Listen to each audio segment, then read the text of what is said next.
గది తలుపులు మూసెయ్యి, ఏకాంత ప్రార్థన చెయ్యి. యథార్థంగా నీ హృదయంలో ఉన్నదేదో అదంతా ఆయన ఎదుట కుమ్మరించు. దేవునికి నీకు మధ్య జరిగే వ్యక్తిగత సంభాషణే ప్రార్థన.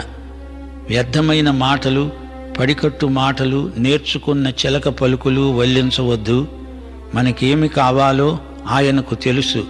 అయినా ఆయన మనల్ని అడగమంటున్నాడు గనుక మనం అడగాలి. ఎలా అడుగుతున్నామో అది ఆయన గమనిస్తున్నాడు. ప్రభు ఇప్పుడు ఒక మాదిరి ప్రార్థనను మనకు ఉపదేశిస్తున్నాడు. ఇది ప్రార్థన శాంపుల్. ప్రతి విశ్వాసి ఈ పద్ధతిలో ప్రార్థించాలని ప్రభు అభీష్టం. ఆకలిగా ఉన్నప్పుడు ఆహారము దయచెయ్యి అని అడగవచ్చు. ఆయనకు ఇష్టమైన అంశాలు అనగా దేవుని రాజ్యము, దేవుని చిత్తము మొదలైన వాటితో మనం ఏకీభవించవచ్చు. ఆయన